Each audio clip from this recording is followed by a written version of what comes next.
क्या खूब कहा है किसी ने, हे ईश्वर, जो कुछ आपने दिया है, जो कुछ आपने नहीं दिया और जो कुछ देकर ले लिया है, उस हर बात के लिए आपका धन्यवाद।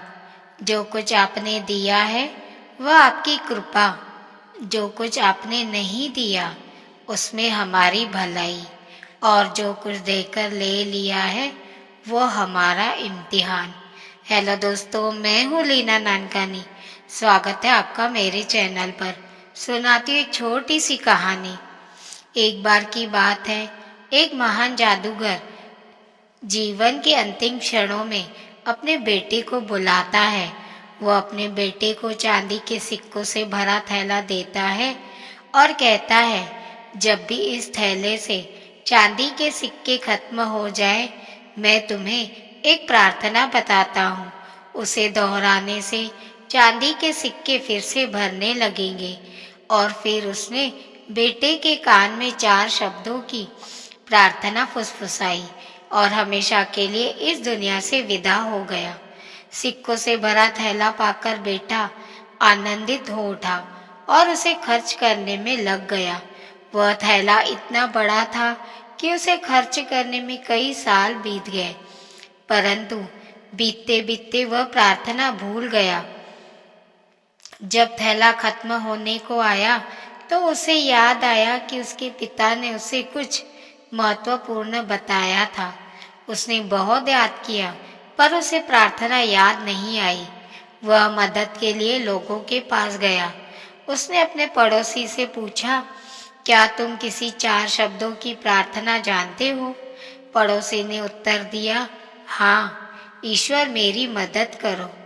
लेकिन इससे कुछ नहीं हुआ। फिर उसने एक फादर से पूछा, ईश्वर तुम महान हो, प्रार्थना भी की लेकिन थैला नहीं भरा। उदास होकर घर लौट आया। अचानक एक भिखारी दरवाजे पर आया और खाने की मांग की। बेटे ने अपना बचा हुआ खाना भिखारी को दे दिया। भिखारी ने खाना खाकर बर्तन लौटाते समय प्रार्थना की, हे ईश्वर तुम्हारा धन्यवाद। यह सुनकर बेटा चौंक गया। यही वह 4 शब्द थे। उसने प्रार्थना दोहराई, हे ईश्वर तुम्हारा धन्यवाद, और उसके सिक्के फिर से बढ़ने लगे। उसने समझा कि किसी की मदद करने और धन्यवाद देने की शक्ति कितनी अद्भुत होती है। दोस्तों, इस कहानी से यही सीख मिल रही है कि धन्यवाद की शक्ति को समझें और अपनाएं। जिस चीज के लिए हम धन्यवाद देते हैं वह चीज बढ़ती है, चाहे वह पैसा हो, प्रेम हो या ज्ञान।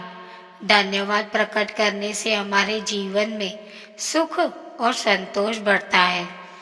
तो दोस्तों, आज की यह वीडियो आपको कैसी लगी कमेंट में ज़रूर बताएं। मिलते हैं दोस्तों ऐसी ही एक कहानी के साथ अगली वीडियो में। तब तक के लिए अपना ख्याल रखिए और हमेशा मुस्कुराते रहिए, कभी अपने लिए तो कभी अपनों के लिए।